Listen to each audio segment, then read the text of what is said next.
Hello student, today we are discuss the last topic of chapter number 1.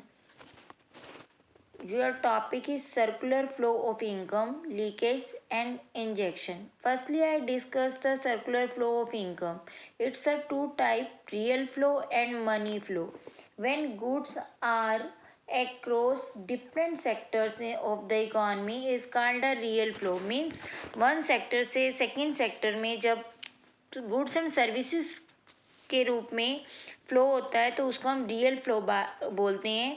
Money flow it refers to the flow of money across different sectors of the economy. Means economy में जब one sector से second sector में जो flow होता है money के रूप में होता है तो उसको हम बोल देते हैं मनी फ्लो. मीन्स जो हमारा सर्कुलर फ्लो है ये टू टाइप से होता है, रियल फ्लो और मनी फ्लो. अब इसकी डीपली स्टडी जो है हम अपने सेक्टरल मॉडल्स में करेंगे. 2 sector model, 3 sector model and 4 sector model. Firstly I discuss 2 sector model. The circular flow model in the 2 sector economy which state that there are only 2 sector in the economy. means economy में only 2 sector हैं और हम इन्हीं के बारे में study करेंगे. Firstly house hold sector and second हमारा होता है बिजनेस सेक्टर जिसको हम प्रोडक्शन सेक्टर भी बोल सकते हैं. The household sector is the source of factors of production who earn by providing factor services to the business sector. Means जो हाउस होल्ड सेक्टर होता है वो क्या करता है, हमें फैक्टर प्रोवाइड करता है. फैक्टर कौन कौन से फैक्टर हो सकते हैं, देखो लैंड, लेबर, कैपिटल, एंटरप्रेन्योरशिप. ये हमारे क्या होते हैं, प्रोडक्शन के 4 फैक्टर्स होते हैं. और जो फैक्टर है ये हमें कौन प्रोवाइड करता है, हाउस होल्ड सेक्टर प्रोवाइड करता है. हाउस होल्ड सेक्टर में हम सभी आ जाते हैं.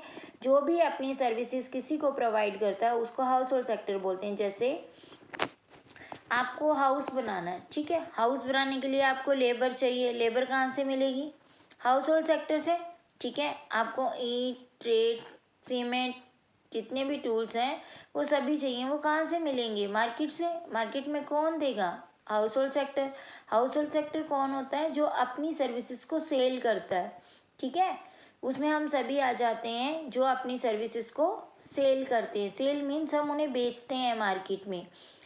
बेचते क्यों है, क्योंकि हम उनके बदले में कुछ ना कुछ चाहिए अपने सर्वाइव के लिए. तो every person belong to household sector. हर एक पर्सन इकोनॉमी में हाउस होल्ड सेक्टर से बिलोंग करता है. सेकेंड सेक्टर की बात करें, बिजनेस सेक्टर जिसको हम प्रोडक्शन सेक्टर भी बोल देते हैं.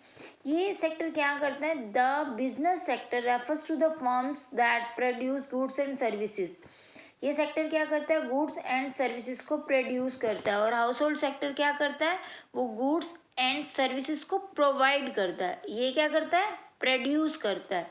ठीक है, the services income by supplying the producer goods of the household sector. ये प्रोड्यूस कर सप्लाई किसको करता है, हाउस होल्ड सेक्टर को. मीन्स ये 2 सेक्टर मॉडल हुआ कि हाउस होल्ड सेक्टर जो है वो बिजनेस सेक्टर को प्रोवाइड करता है और बिजनेस सेक्टर जो है वो हाउस होल्ड सेक्टर को प्रोवाइड करता है. ठीक है, बट अब हमें ये क्लियर होना चाहिए कि हाउस होल्ड सेक्टर क्या क्या प्रोवाइड करता है, गुड्स एंड सर्विसेज में क्या क्या चीज़ें आती हैं जो हाउस होल्ड सेक्टर जो है वो प्रोड्यूसर सेक्टर मीन्स जो बिजनेस सेक्टर को प्रोवाइड करता है. और बिजनेस सेक्टर क्या है, जो प्रोड्यूस करता है जिसको हाउस होल्ड सेक्टर परचेज करता है. The state of the equilibrium in the 2 sector economy is defined as a situation which no change occurs in the level of income, expenditure and output.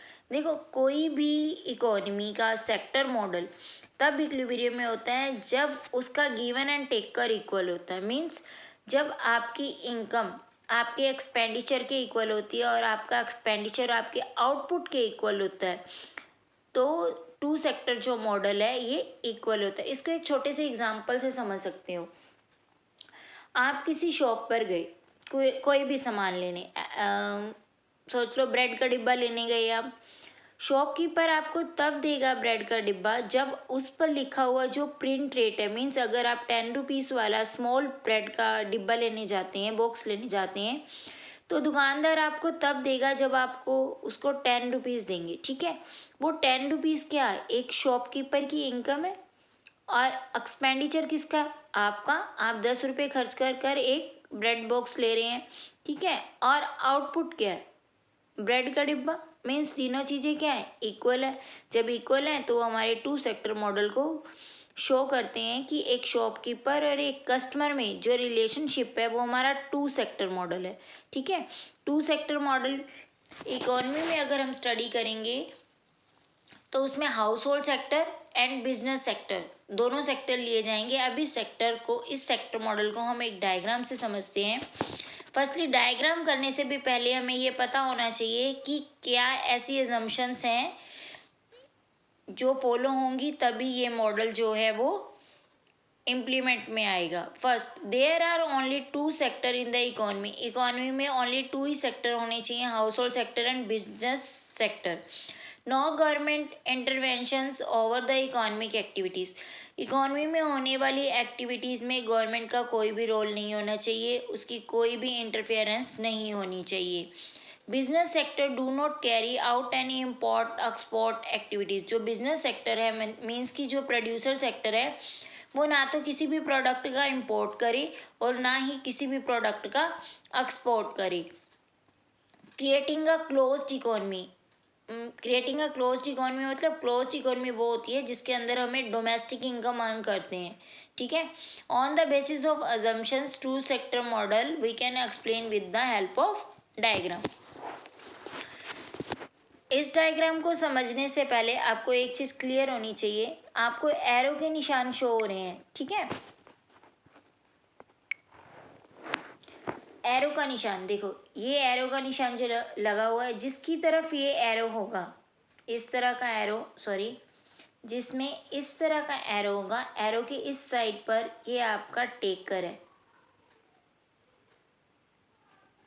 Clear, taker means लेने वाला और इस side पर क्या है, giver है। Clear,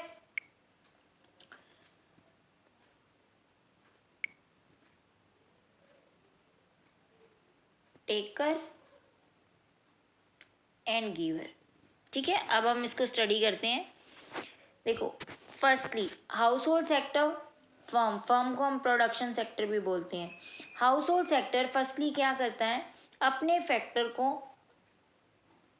producer sector को provide करता है। हमारे फैक्टर कौन से हैं, लैंड, लेबर, कैपिटल, एंटरप्रेन्योरशिप। देखो, लैंड पर हमें क्या मिलता है, वेजेस। लैंड पर हम क्या रिसीव करते हैं, सॉरी, लैंड पर हम रिसीव करते हैं रेंट और लेबर पर हम क्या रिसीव करते हैं, वेजेस। कैपिटल पर इंटरेस्ट, एंटरप्रेन्योरशिप पर प्रॉफिट्स। मींस जो हमारे फैक्टर्स हैं, फैक्टर ऑफ प्रोडक्शंस हैं और जो फैक्टर इनकम है, ठीक है, उसके बारे में स्टडी किया हुआ है इसमें। देखो, हाउस होल्ड सेक्टर जो है वो क्या करता है, फैक्टर्स को प्रोवाइड करता है। आप चेक करो, देखो जो एरो का निशान है ये गिवर है, मीन्स जो हाउस होल्ड सेक्टर है वो यहाँ से अपना फैक्टर ऑफ प्रोडक्शन जो है वो दे रहा है, land, labour, capital and entrepreneurship. ठीक है, और जो ये फर्म है ये क्या कर रही है, ले रही है। अब इसके बदले में लेने के बाद फर्म क्या प्रोवाइड कर रही है, फर्म प्रोवाइड कर रही है लैंड पर रेंट, ठीक है, लेबर पर वेजेस, कैपिटल पर इंटरेस्ट एंड एंटरप्रेन्योरशिप पर प्रॉफिट। वैसे एंटरप्रेन्योरशिप मीन्स ऑनर होता है, ऑनर को लॉस और प्रॉफिट दोनों होते हैं, बट हम इकोनॉमी में लॉस को काउंट नहीं करते हैं, इसीलिए हम प्रॉफिट को ऐड करते हैं। ठीक है, अब देखो यहाँ पर ये चीज़ जो फैक्टर इनकम है, ये इनकम किस में होगी, आपको मनी में होगी, तो ये हमारा क्या है, मनी फ्लो है। ठीक है, इसको हम MF लिख देंगे, इट्स अ मनी फ्लो। जो प्रोडक्शन है, ये फैक्टर ऑफ प्रोडक्शन है, लैंड, लेबर, कैपिटल, एंटरप्रेन्योरशिप, इसमें मनी का कोई रोल नहीं है। ये क्या है, गुड्स एंड सर्विसेज है, तो हम इसको क्या लिख देंगे, ये हमारा क्या है, रियल फ्लो आर है। क्लियर,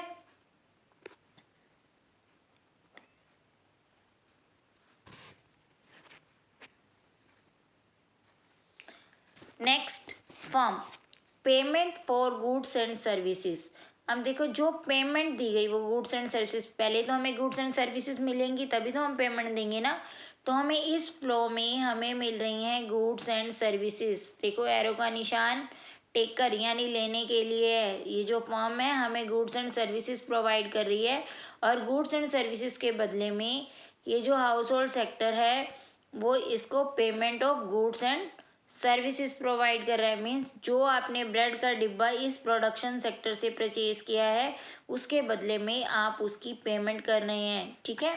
और हाउस होल्ड सेक्टर ने जो अपनी सर्विसेज प्रोवाइड की है, देखो प्रोडक्शन सेक्टर में कोई मैनेजर है, कोई, ठीक है, कोई वर्कर है, तो उन वर्कर और मैनेजर को क्या मिल रही है, सैलरी मिल रही है, तो वो क्या चीज़ है, सर्विसेज की पेमेंट ही है, ठीक है। इस तरह से ये जो हमारा है 2 सेक्टर मॉडल है, जिसके अंदर हमने स्टडी किया कि जो फैक्टर ऑफ प्रोडक्शन है, लैंड, लेबर, कैपिटल, एंटरप्रेन्योरशिप, उनको मिलती है factor income, wages, rent, interest, profit, और इसको हम क्या बोल देते हैं, रियल फ्लो, ठीक है। रियल फ्लो मीन्स जो हमारी गुड्स एंड सर्विसेज में मिल रही हैं वो रियल फ्लो, और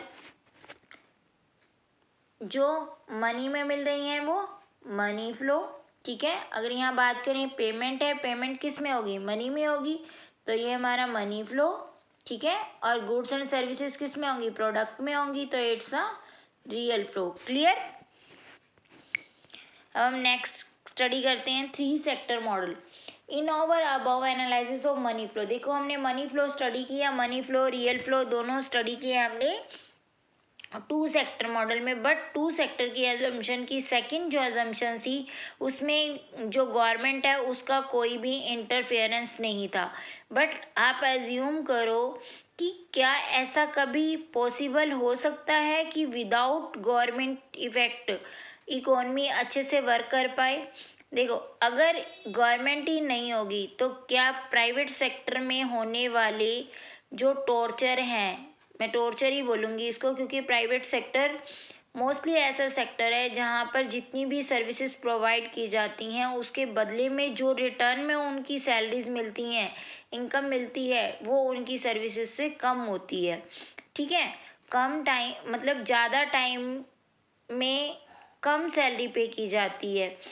ये सभी प्राइवेट सेक्टर्स में सभी जगह ऐसा होता है, ज़रूरी नहीं है किसी इंस्टीट्यूट में हो रहा है, प्राइवेट वर्किंग में भी ऐसा होता है, इंस्टीट्यूट में कह लो, आप कोई भी ऑर्गेनाइजेशन कह सकते हो आप, सभी जगह यही होता है। अब क्या है, उसमें क्या होता है कि जो कंज्यूमर का राइट होता है, चाहे आप गुड्स एंड सर्विसेज के मार्केट में देख लो, जो प्रोड्यूसर सेक्टर है वो किस तरह से काम करता है और जो कंज्यूमर है वो कैसे काम करता है। कई बार ऐसा होता है कि एक सप्लायर मार्केट में सप्लाई करता रहता, बट जब पेमेंट लेने की बारी आती है तो जो जहाँ पर वो सप्लाई कर रहा है, वो जिस भी शॉप पे कर रहा है, जिस भी ओनर के पास कर रहा है, वो उसकी पेमेंट देने से मना कर देता है। अगर गवर्नमेंट नहीं होगी तो उसकी पेमेंट कौन लेकर देगा, उसको उसके खिलाफ कौन एक्शन लेगा। इसलिए हम इमेजिन नहीं कर सकते कि जो हमारी इकॉनमी है उसके अंदर गवर्नमेंट का इंटरफेरेंस ना हो। इसलिए 2 सेक्टर मॉडल के बाद अब हम 3 सेक्टर मॉडल की स्टडी करेंगे जिसमें गवर्नमेंट का इंटरफेरेंस है। क्यों, देखो क्या गवर्नमेंट इकॉनमी से अलग है, नहीं, वो भी इकॉनमी का एक पार्ट है। क्यों पार्ट है, क्योंकि गवर्नमेंट क्या करती है, वो गुड्स एंड सर्विसेज को परचेज करती है, ठीक है, एक्सपेंडिचर करती है, खर्च करती है। जिस तरह से एक house hold sector goods and services को परचेज करता है, मनी को स्पेंड करता है, एक producer sector goods and services को बनाता है, मेड करता है, ठीक है, और सर्विसेज के लिए पेमेंट प्रोवाइड करता है। सेम उसी तरह से जो गवर्नमेंट सेक्टर है ये भी अपने यूज़ के लिए गुड्स को परचेज करती है, ठीक है, और उसके लिए पेमेंट करती है। अब गवर्नमेंट क्या खर्च करेगी, देखो गवर्नमेंट के जो खर्च हैं वो उसकी goods and services private sector के लिए तो है ही है। मीन्स प्राइवेट सेक्टर कहने का मतलब है जो उसका प्राइवेट एरिया है, मीन्स जो उससे रिलेटेड पर्सन है, उसकी फैमिली हो सकती है, उसके रिलेशंस में जितने मेंबर्स हैं उनके लिए वो गुड्स एंड सर्विसेज को परचेज करते हैं, ठीक है। मान लो किसी रिलेटिव से मिलने जाना है तो उन्हें गिफ्ट्स प्रोवाइड करना है, तो वो गिफ्ट्स कहाँ से आएगा, प्रोड्यूसर सेक्टर से आएगा, जो कि क्या करेगी, गवर्नमेंट परचेज करेगी, ठीक है, और उसके बदले में उसको पेमेंट भी देनी होगी। अब गवर्नमेंट का जो एक नेक्स्ट जो एक्सपेंडिचर है वो होता है इंफ्रास्ट्रक्चर्स पर। इंफ्रास्ट्रक्चर्स क्या होते हैं, जैसे हाईवे बनवाना, पावर इलेक्ट्रिसिटी प्रोवाइड करवाना, या कम्युनिकेशंस की जितनी भी फैसिलिटीज़ जो गवर्नमेंट प्रोवाइड करती है उस पर जो एक्सपेंडिचर होता है वो गवर्नमेंट करती है। ठीक है, इस मॉडल में भी हम स्टडी करेंगे कि रियल फ्लो और मनी फ्लो क्या होता है। 3 सेक्टर मॉडल में देखो, 2 सेक्टर मॉडल में household sector and business firm, इन दोनों का काम वही है जो आपने 2 सेक्टर मॉडल में स्टडी किया। 2 सेक्टर मॉडल में आप वो बैक वाला जो डायग्राम है वो इसमें ऐड कर सकते हैं। ठीक है, 3 सेक्टर मॉडल में देखो, 3 सेक्टर मॉडल में फर्स्टली हम हाउस होल्ड सेक्टर की बात करते हैं।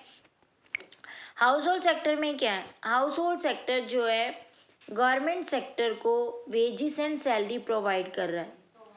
ठीक है, wages and salary household sector को गवर्नमेंट सेक्टर प्रोवाइड कर रहा है। कैसे, देखो हाउस होल्ड सेक्टर में से कुछ पर्सन गवर्नमेंट जॉब करते हैं, राइट। जब वो गवर्नमेंट जॉब करते हैं तो गवर्नमेंट जॉब पर उन्हें क्या मिलती है, सैलरी मिलती है। ठीक है, ये आपको जो मिल रही है सैलरी मिल रही है।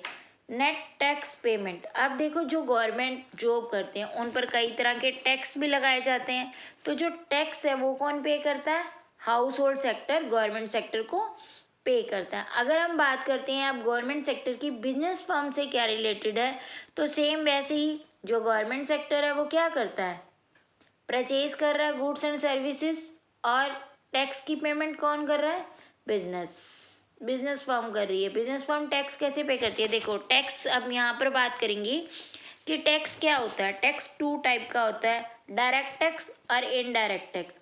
डायरेक्ट टैक्सेस क्या होते हैं, जिसका जो रियल बर्डन है वो उस पर्सन पर होता है जिसे पे करने, एज लाइक का इलेक्ट्रिसिटी बिल। आपके घर का इलेक्ट्रिसिटी बिल डायरेक्ट टैक्स है, क्योंकि आपको पता चलता है आपने कितनी यूनिट को खर्च किया है। ठीक है, और इनडायरेक्ट टैक्स, कोई भी आप प्रोडक्ट खरीदते हैं उसके ऊपर लिखा होता है, राइट होता है इंक्लूडेड ऑल टैक्सेस। ठीक है, इंक्लूडेड ऑल टैक्सेस। आपको नहीं पता कि आप एक ब्रेड के बॉक्स पर, एक पेन पर, एक पर्स पर इंक्लूडेड ऑल टैक्सेस में कौन कौन से टैक्सेस जो है वो गवर्नमेंट को पे करने हैं। वो एवरी टाइप का जो टैक्स होता है जो आपको कंफर्म नहीं है कौन सा टैक्स है, ठीक है, उसको हम बोल देते हैं इनडायरेक्ट टैक्स। सेकेंडली इसमें जो स्टडी करने के लिए मैटर है वो है financial market. Financial market as like a bank, आप इसको बैंक बोल सकते हो। ठीक है, अब इसमें हाउस होल्ड सेक्टर क्या है, वो क्या करता है, अपनी सेविंग को इसमें सेव करता है। हम लोग सभी क्या करते हैं, जितनी भी हमारी सेविंग होती है वो सारी की सारी हम बैंक में डिपॉजिट करवा देते हैं, और बैंक क्या करता है, ये इन्वेस्ट कर देता है पैसा किस में, बिजनेस फर्म में। बिजनेस फर्म में कैसे इन्वेस्ट होता है, जो बिजनेस की फर्म होती है, प्रोडक्शन सेक्टर होता है, वो क्या करता है, लोन लेता है किससे, फाइनेंशियल मार्केट यानी कि बैंक से वो लोन लेता है। बैंक के अकॉर्डिंग वो इन्वेस्ट होता है, और एक बिजनेस फर्म क्या करती है, उसको एज लोन के रूप में लेती है। और लोन पे क्यों लेती है, क्योंकि उसको इंटरेस्ट पे करना होता है, उससे बैंक की इनकम होती है, और बैंक जो है उस इनकम, जो उसको इनकम होती है उस इनकम से हाउस होल्ड सेक्टर को सेविंग पर इंटरेस्ट यानी कि हमें सेविंग पर इंटरेस्ट यानी बचत देता है। ठीक है, क्लियर स्टूडेंट्स।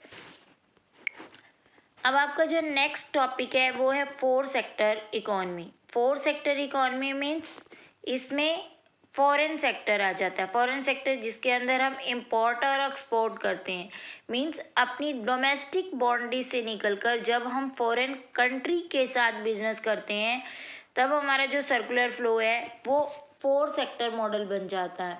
ठीक है, इसमें हम तब 4 सेक्टर मॉडल डिस्कस करेंगे। अब देखो इसमें क्या है, फॉरेन सेक्टर। फॉरेन सेक्टर की बात करें तो ये क्या करता है, रिसीव रिवेन्यूज। रिवेन्यू मतलब इनकम, कहाँ से होती है, फर्म से, हाउस होल्ड सेक्टर से, गवर्नमेंट सेक्टर से। ठीक है, export of goods and services, ये क्या करते हैं, गुड्स एंड सर्विस को एक्सपोर्ट करते हैं। एक्सपोर्ट मतलब देश के बाहर भेज देते हैं। आप किसी भी चीज़ का प्रोडक्शन करते हैं, जब आपका प्रोडक्शन एक लिमिट से ज़्यादा हो जाता है, आपकी कंट्री में उसकी डिमांड कम होने लग जाती है, ठीक है, तो आप उसको क्या कर देते हैं, फॉरेन करेंसी में एक्सपोर्ट कर देते हैं। उससे क्या होता है, आपको इनकम होती है। जब आप एक्सपोर्ट करते हैं तो उसके बदले में आपको क्या मिलती है, पेमेंट मिलती है। ठीक है, तो उसको हम क्या बोल देते हैं, रिसीव रिवेन्यू, हमें इनकम मिल रही है। नेक्स्ट जो हम फॉरेन करेंसी से, कई बार ऐसा होता है कि हमारे देश में किसी भी सामान की शॉर्टेज हो जाती है। ठीक है, तो वो हम क्या करते हैं, वो हम दूसरी कंट्री से इम्पोर्ट कर लेते हैं, मतलब उस सामान को अपने इंडिया में मंगवा लेते हैं। जैसे चाइनीज़, देखो चाइनीज़ वॉच कितनी हमारी इंडिया में मिलती हैं, ठीक है, चाइनीज़ पर्स, बेल्ट, बैग, ये सारी चीज़ें मिलती हैं। और ये आती कहाँ से हैं, चाइना से। तो चाइना से क्या की जाती हैं, ये इम्पोर्ट की जाती हैं, और इम्पोर्ट के बदले में क्या दिया जाता है, पेमेंट दी जाती है। तो उसको हम बोल देते हैं मेक्स पेमेंट, की मतलब हम इन पर इम्पोर्ट पर पेमेंट करते हैं और एक्सपोर्ट पर हम रिवेन्यू को रिसीव करते हैं। Clear student. अब बात करेंगे हम कि जो हमारी रिसीव रिवेन्यू है या मेक पेमेंट है, ये किस तरह से सेक्टर मॉडल में वर्किंग करती है। ठीक है, देखो, the saving of household firm and government sector get agglomerated in the financial market. Financial market invest money by the lending of money to household. देखो इसमें क्या, इसमें सिर्फ एक ही पॉइंट आपका क्लियर करने वाला है कि जो फॉरेन सेक्टर है, ठीक है, ये क्या करता है, ये फाइनेंशियल मार्केट में मनी को इन्वेस्ट करता है। आप देखो इंडिया के अंदर फ्लाईओवर्स बने हुए हैं, ठीक है, जो फ्लाईओवर्स बनाने पर पैसा लगा है, मनी लगी है, वो इंडिया की नहीं है, ठीक है, वो एक इन्वेस्टर कंपनी है जो कि फॉरेन की कंपनी है, उसने इंडिया में पैसा लगाया, ठीक है, और उस वो क्या है, उसका अर्निंग का सोर्स है। बट उसके अर्निंग के सोर्स से हमारी इंडिया में जो एम्प्लॉयमेंट लेवल है वो इंक्रीज हो रहा है। ठीक है, ये हमारा 4 सेक्टर मॉडल है, इसको हम डिस्कस करेंगे अब डायग्राम के थ्रू। देखो इस डायग्राम में हमें क्लियर हो रहा है कि 4 सेक्टर है, गवर्नमेंट सेक्टर, ठीक है, business sector, house hold sector and firm sector. ठीक है, फर्म सेक्टर, प्रोडक्शन सेक्टर बोल सकते हो, एंड अ फाइनेंशियल मार्केट। आज फर्स्टली हमने जो स्टडी करना था वो फॉरेन सेक्टर से करना है, ठीक है, जो रेस्ट ऑफ द वर्ल्ड भी बोलते हैं हम, इस फॉरेनर सेक्टर को रेस्ट ऑफ द वर्ल्ड भी बोलते हैं। देखो अब बिजनेस सेक्टर से एक्सपोर्ट और इंपोर्ट होता है, ठीक है। आप बात करें यहाँ पर अगर फॉरेन कंट्रीज़ की, जिसको रेस्ट ऑफ द वर्ल्ड भी हम बोलते हैं, ये क्या करते हैं, receipt from export, payment for import, means import के लिए ये क्या कर रहे हैं, पेमेंट कर रहे हैं, ठीक है, और एक्सपोर्ट के लिए क्या कर रहे हैं, रिसीव कर रहे हैं। इस एरो के निशान को आपने ज़रूर याद रखना है, जहाँ पर ओपन क्लोज एरो है वहाँ पर टी यानी कि आप टेकर है, ले रहा है वो सेक्टर, और जिस साइड ये एरो का निशान है उसका मतलब है गिवर की, यानी वो देने वाला है, ठीक है। और हाउस होल्ड सेक्टर से जो फॉरेन कंट्रीज़ हैं वो क्या करती हैं, देखो, फॉरनर रेमिटेंसेस और एक्सपोर्ट ऑफ मैन पावर। अब यहाँ पर देखो हाउस होल्ड सेक्टर क्या कर रहा है, वो एक्सपोर्ट कर रहा है, क्या, मैन पावर। मैन पावर कैसे, देखो इंडिया से कई पर्सन ऐसे हैं जो फॉरेन कंट्रीज़ में जाकर वर्क कर रहे हैं, ठीक है, कोई कनाडा जा रहा है, कोई अमेरिका जा रहा है, कोई स्विट्ज़रलैंड जा रहा है, तो वो पर्सन है ना जो इंडिया से गए हैं, मीन्स मैन पावर है इंडिया की जो कि दूसरी कंट्री में जाकर काम कर रही है, ठीक है। क्लियर, 4 सेक्टर मॉडल आपको क्लियर है। अब जो नेक्स्ट और लास्ट टॉपिक है वो आपका है लीकेज एंड इंजेक्शन। आप इसको एक छोटे से एग्जांपल से समझ लो। देखो अभी होली का फेस्टिवल आने वाला है, ठीक है, मोस्टली स्टूडेंट्स क्या करते हैं, वो एक पिचकारी ले लेते हैं, पिचकारी इंजेक्शन की तरह होती है, ठीक है, जब हम उसके आगे बैलून लगाते हैं और पीछे से प्रेशर देते हैं तो बैलून में वाटर फिल हो जाता है, ठीक है। इंजेक्शंस मतलब जिसके अकॉर्डिंग आप फिलिंग कर रहे हैं, कोई भी चीज़ जो भर रही है उसको हम क्या बोलेंगे, इंजेक्शन। अगर हम बीमार हुए या कुछ भी आप ये कहते हो कि कई बार डॉक्टर कहते हैं जी इंजेक्शन लगवाना होगा। अब जब डॉक्टर इंजेक्शन लगाएगा तो क्या करेगा, उसकी जो मेडिसन है इंजेक्शन में वो एक पिन, एक सुई के अकॉर्डिंग, सुई की हेल्प से, ठीक है, हमारी बॉडी में मेडिसिन को डाल देगा। मीन्स डल की कोई चीज़ आपके पास आ गई, आपने रिसीव कर लिया, ठीक है, तो वो क्या है, इंजेक्शन। जब इकोनॉमी के अंदर कोई भी चीज़ ऐड हो जाती है, सर्कुलर फ्लो में जब भी कुछ ऐड हो जाता है तो उसको हम बोल देते हैं इंजेक्शंस, ठीक है, इंजेक्शंस बोलते हैं उसको। जैसे investment, exporter, government spending, government जो भी खर्च करती है वो ऐड हो जाता है हमारी इकोनॉमी की इनकम में, ठीक है। और जो इन्वेस्टमेंट करते हैं एक्सपोर्टर्स, मतलब दूसरे देशों के लोग आकर जो इंडिया में इन्वेस्टमेंट करते हैं।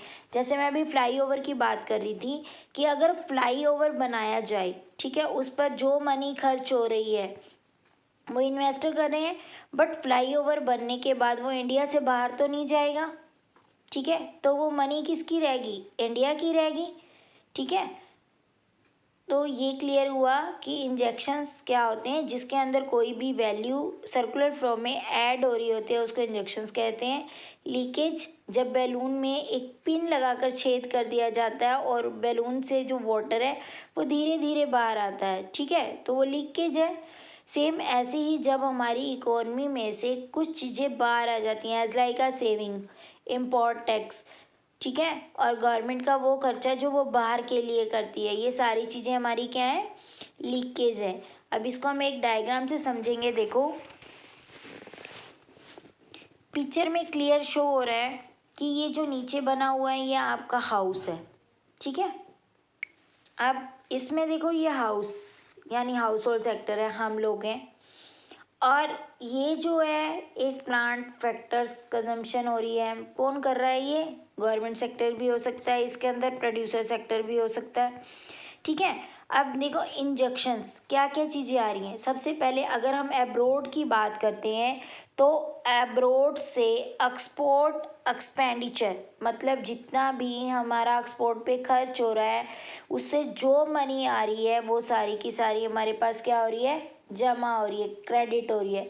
ऐसी ही गवर्नमेंट एक्सपेंडिचर, गवर्नमेंट जो भी खर्च करती है उसके बदले में हमें इनकम के सोर्स मिलते हैं। मींस गवर्नमेंट ने अगर एम्प्लॉयमेंट को इंक्रीज़ करना है तो वो नए नए इंस्टीट्यूट्स बनाएगी, ठीक है, नई नई बिल्डिंग्स को बनाएगी, नए नए प्लांट्स लगाएगी जिससे कि एम्प्लॉयमेंट इंक्रीज़ हो। मीन्स जब गवर्नमेंट पैसा खर्च करेगी, एक्सपेंडिचर करेगी, तो उससे लोगों को एम्प्लॉयमेंट मिलेगा और इनकम होगी, ठीक है। Third point, bank. बैंक क्या करता है, मनी को इन्वेस्ट करता है। मनी को इन्वेस्ट करने से क्या होता है, उस पर इंटरेस्ट मिलता है, यानी हमें कुछ मिल रहा है। जहाँ पर भी हम कुछ रिसीविंग करेंगे उसको हम बोल देंगे इंजेक्शंस। और जहाँ पर विड्रॉल्स मतलब जा रहा है आपसे, जा कैसे रहा है, एक घर है, हाउस होल्ड सेक्टर है, हाउस होल्ड सेक्टर क्या करता है, अपनी जितनी भी उसकी मंथली इनकम होती है उसमें से वो कुछ पैसे को सेव कर लेता है। कहाँ करता है, बैंक में। यानी उसके एक्सपेंडिचर करने की जितनी भी कैपेबिलिटी है वो कम हो गई उसके सेव करने से, ठीक है। फिर हाउस होल्ड सेक्टर है या प्रोड्यूसर सेक्टर है, उस पर गवर्नमेंट टैक्स लगा देती है। वो टैक्स कहाँ से पे करता है, अपनी सैलरी में से, यानी एक पॉइंट और गया उसकी कैपेबिलिटी में से, एक्सपेंडिचर कैपेबिलिटी कम हो गई, ठीक है। अब उसने एब्रोड से कोई भी सामान खरीदा, प्रोड्यूसर सेक्टर है, उसने एब्रोड से कोई भी सामान खरीदा तो उसके बदले में जो उसको पेमेंट देनी पड़ रही है वो है इम्पोर्ट एक्सपेंडिचर। अब आप सबको क्लियर हो गया कि ये जो रेड लाइंस में जितनी भी बनी है ये हमारी विड्रॉल्स हैं, और ग्रीन लाइन से जितनी भी बनी है ये इंजेक्शंस हैं, मतलब कि ये ऐड हो रही है। क्लियर हो गया बेटा आपको ये सब कुछ। और अब यहाँ जो आपका सर्कुलर फ्लो ऑफ इनकम है, इस कंसेप्ट से आपका चैप्टर नंबर 1 कंप्लीट होता है। नेक्स्ट वीडियो में मैं chapter number 2 national income and circular flow या national income and its methods of calculation, ठीक है, सेकंड चैप्टर की स्टडी करेंगे।